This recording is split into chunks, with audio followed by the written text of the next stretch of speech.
Okay, you asked, do you need to know how to do the magic ring, magic circle 2 crochet? Honestly, that depends on what you're making. This is the easy version of the magic ring. There is a harder version, but we'll stick with the easy one now. But no, you don't need to know how to do it. It's made for anything that's going to be 3D, like a doll or anything pretty much that's 3D. You don't need to learn how to do that to crochet flat pieces. So let's see.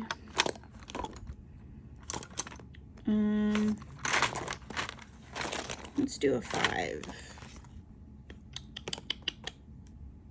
No, let's do bigger because you are a beginner. What do I have? Let's do... I don't like Boyd hooks. I should have been prepared before I started this video. What are you? 5.5, another 5.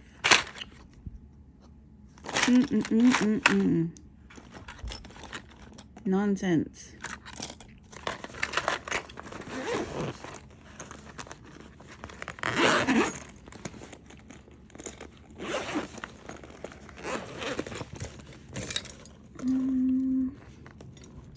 My bird. This is his hook. He gets to chew on it.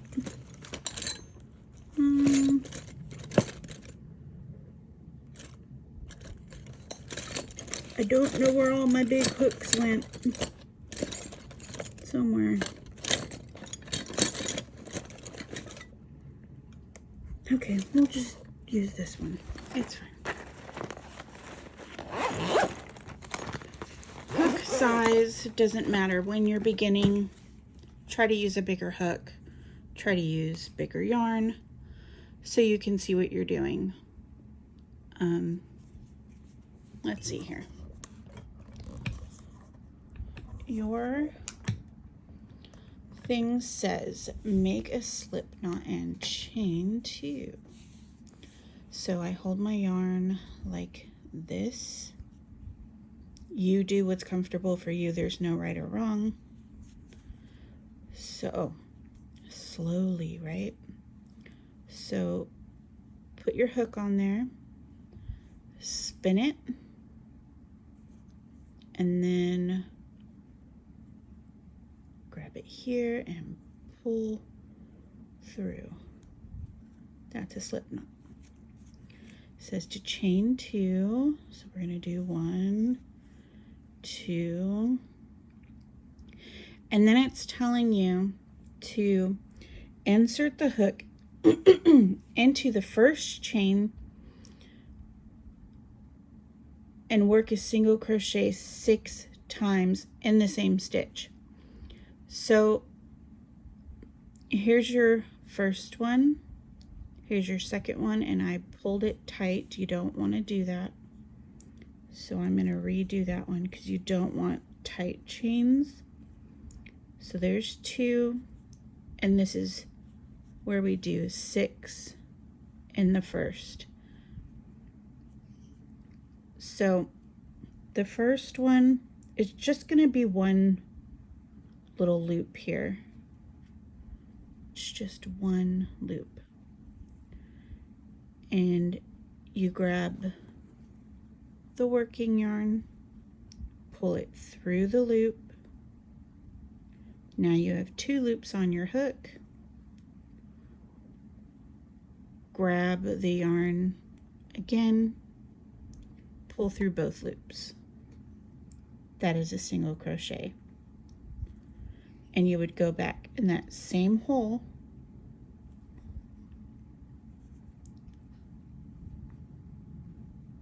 pull up a loop,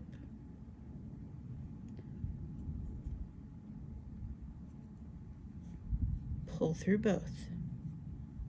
That's 2. Same loop,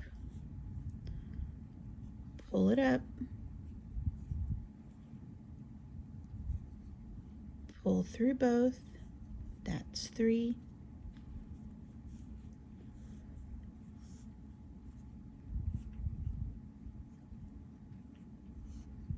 That's 4. Same hole.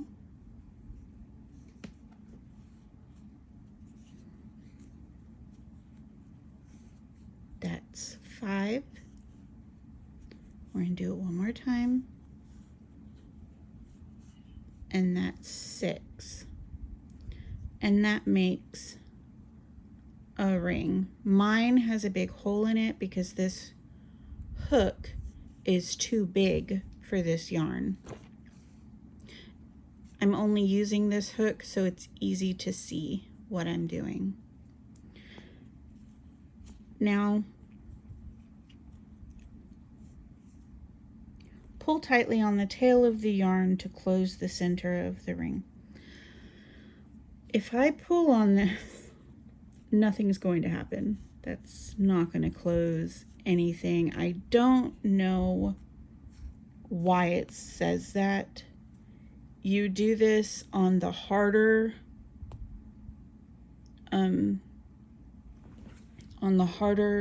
magic ring, but this isn't going to do anything for this type of magic ring. I don't know why it says that. That's stupid. But you would continue around. Don't chain one. I don't care if the pattern says to chain one. Don't chain one when you're working in the round. You just continue working.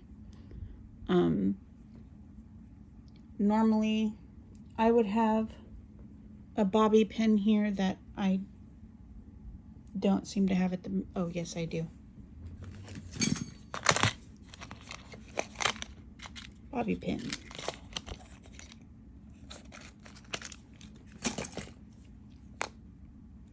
So you would put,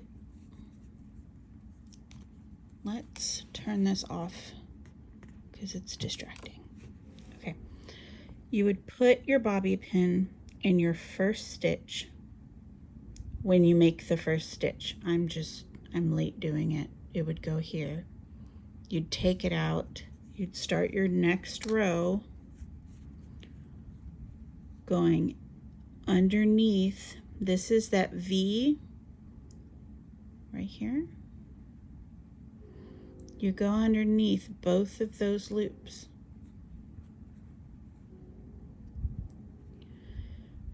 And you grab your working yarn, pull up a loop, and then pull through both loops. That's your first one for that round. So you're going to put your stitch marker. I use bobby pins to mark that's the first one. And usually from here it would say increase all the way around. So you would go through the same one, pull up a loop, pull through both loops.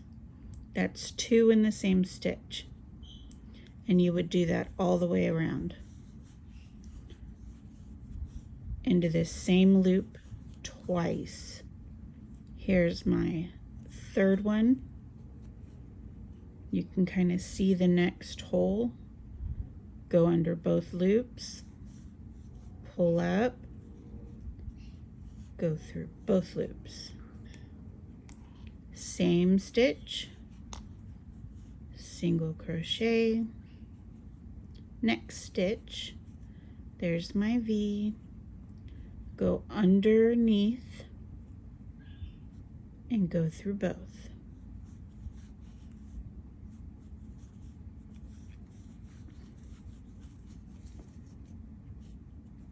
So that's how you would do it in the round.